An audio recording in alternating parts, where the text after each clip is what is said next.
नमस्कार, clean news UP में आपका स्वागत है और वक्त हो चला है दिन भर की सभी ताज़ा खबरों का। फ्री राशन के साथ बैग भी देगी योगी सरकार, नहीं ले जाना होगा घर से थैला। प्रदेश सरकार ने प्रधानमंत्री गरीब कल्याण अन्न योजना के तहत पात्र लाभार्थियों को इस माह राशन के साथ राशन ले जाने के लिए बैग भी देगी। जिलों में राशन के साथ बैग का वितरण जनप्रतिनिधियों की मौजूदगी में किया जाएगा। अपर मुख्य सचिव सूचना नवनीत सहगल ने सभी जिलाधिकारियों को इस संबंध में पत्र भेजा है। इसमें कहा गया है कि खाद्य एवं रसद विभाग को बैग की आपूर्ति सूचना विभाग के माध्यम से जारी कराई जा रही है। सभी जिलों में बैग की उपलब्धता जिला पूर्ति अधिकारियों और जिला सूचना अधिकारियों द्वारा संयुक्त रूप से कराई जाएगी। इन दोनों अधिकारियों की यह जिम्मेदारी भी होगी कि प्रत्येक राशन की दुकान पर प्रभारी मंत्री, सांसद, विधायक एवं अन्य जनप्रतिनिधियों की उपस्थिति में प्रत्येक लाभार्थी को बैग वितरित किया जाए। सभी जिलाधिकारियों से इस कार्य के लिए किसी अपर जिलाधिकारी को नोडल अधिकारी नामित करने और बैग वितरण की वास्तविक स्थिति से शासन को अवगत कराने को कहा गया है। किसान सम्मान निधि के सत्यापन में भी मिले 969 अपात्र। शादी अनुदान, पारिवारिक लाभ और कन्या सुमंगला योजना में अपात्रों द्वारा फर्जी तरीके से आवेदन करने और योजना का लाभ लेने के खुलासे के बाद अब पीएम किसान सम्मान निधि योजना में भी फर्जीवाड़ा मिला है। इसमें योजना के पिछले 2 वर्ष के 33,463 लाभार्थियों को रैंडमली छांटकर कराए गए सत्यापन में 969 अपात्र मिले हैं। पीएम किसान सम्मान निधि योजना के अंतर्गत पिछले साल 2.29 लाख और इस बार 2.20 लाख सम्मान निधि का लाभ पाने में सफल रहे हैं। लाभार्थियों की पात्रता की जाँच करने के लिए कृषि विभाग ने पिछले वर्ष के 5% यानी 11,423 और इस साल के 10% यानी 22,040 का सत्यापन कराया गया था। इनमें से पिछले साल के लाभार्थियों में 460 और इस साल के 509 अपात्रों के खाते में सम्मान निधि जाने का खुलासा हुआ है। 69,000 शिक्षक भर्ती मामला, सीएम आवास पहुंचे रोते बिलखते अभ्यर्थी, बसों में भरकर पुलिस ने धरना स्थल पर भेजा।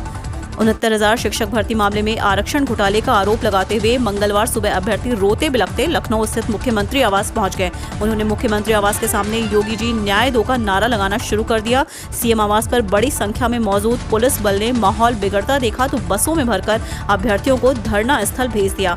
गौरतलब है कि 69,000 शिक्षक भर्ती मामले में आरक्षण घोटाले का आरोप लगाते हुए पिछले कई दिनों से अभ्यर्थी लखनऊ के अलग अलग हिस्सों में प्रदर्शन कर रहे हैं। बीते दिन इन्हीं अभ्यर्थियों पर लाठीचार्ज हुआ था। आज फिर वे अपना हक मांगने सीएम आवास पर पहुंचे।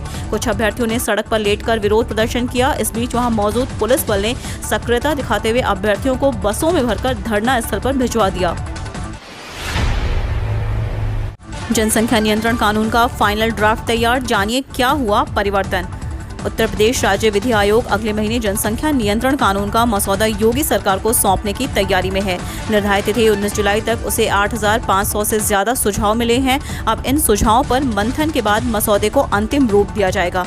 आयोग के अध्यक्ष न्यायमूर्ति आदित्यनाथ मित्तल ने सोमवार को बताया कि विधेयक मसौदा आयोग की वेबसाइट upslc.upsdc.gov.in पर अपलोड किया गया था। मसौदे पर 19 जुलाई तक सुझाव एवं आपत्तियां मांगी गई थी। ज्यादातर सुझाव आयोग को ईमेल statelawcommission2018@gmail.com पर प्राप्त हुए हैं। अब इन सुझावों को एकत्र करके उस पर मंथन किया जाएगा। ये सुझाव देश भर से मिले हैं, जिसमें केरल तक से भेजा गया सुझाव भी शामिल है। एक नागरिक ने 28 पेज का सुझाव भेजा है, जबकि विधेयक का मसौदा ही 18 पेज का था। यह विधेयक उत्तर प्रदेश जनसंख्या नियंत्रण, स्थिरीकरण एवं कल्याण एक्ट 2021 के नाम से जाना जाएगा और यह 21 वर्ष से अधिक उम्र के युवकों, 18 वर्ष से अधिक उम्र की युवतियों पर लागू होगा।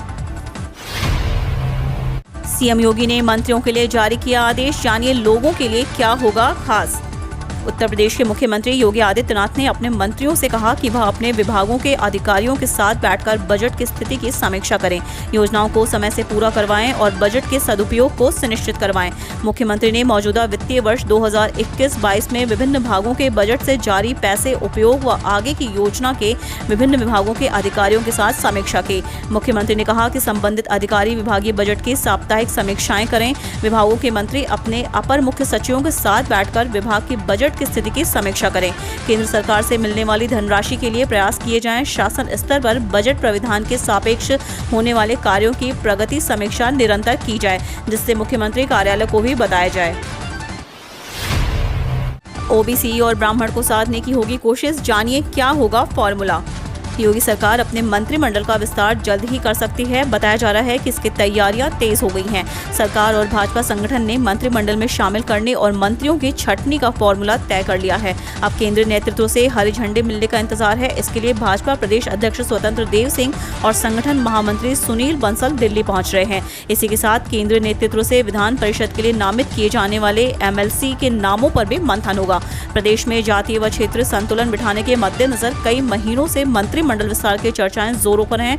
माना जा रहा है कि विधानसभा चुनाव के मद्देनजर संघ और केंद्र नेतृत्व से कई दौर की बैठकें बाद में मंत्रिमंडल विस्तार पर सहमति बन गई है। प्रदेश में अधिकतम 60 मंत्री बनाए जा सकते हैं। फिलहाल योगी मंत्रिमंडल में 23 कैबिनेट मंत्री, 9 स्वतंत्र प्रभार मंत्री और 22 राज्य मंत्री हैं, यानी मंत्रियों की संख्या कुल 54 है। नियमों के मुताबिक अभी 6 मंत्री पद खाली हैं। ऐसे में योगी सरकार अगर कैबिनेट से किसी भी मंत्री को नहीं हटाती है तो भी 6 नए मंत्री बनाए जा सकते हैं।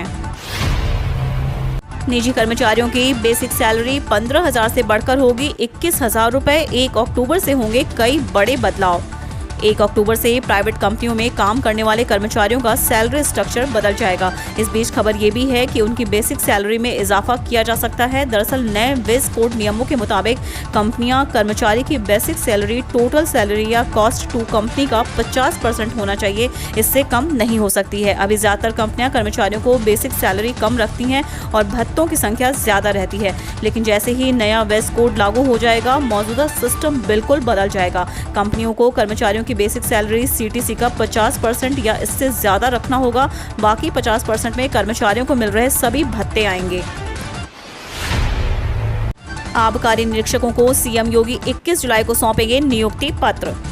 मुख्यमंत्री योगी आदित्यनाथ उत्तर प्रदेश लोक सेवा आयोग द्वारा आबकारी निरीक्षकों के पद पर चयनित होकर आए अभ्यर्थियों को बुधवार 21 जुलाई को शाम 4 बजे लोक भवन सभागार में नियुक्ति पत्र प्रदान करेंगे। इस अवसर पर मंत्री आबकारी एवं मद्य निषेध विभाग के मंत्री राम नरेश अग्निहोत्री के साथ साथ अन्य गणमान्य अतिथि उपस्थित रहेंगे।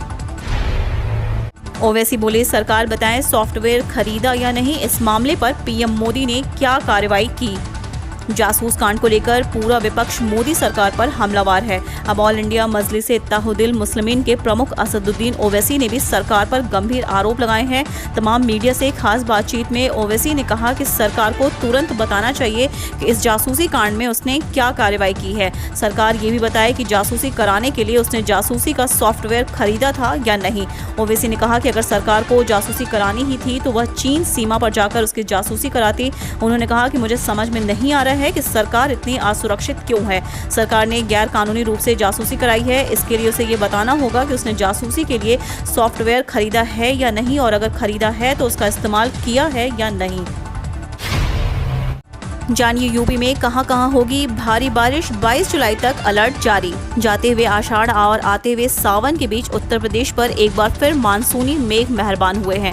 मौसम विभाग के अनुसार पूरे प्रदेश में मानसून सक्रिय हो गया है। अगले 24 घंटों में प्रदेश के कुछ हिस्सों में भारी बारिश होने का अलर्ट भी जारी किया गया है।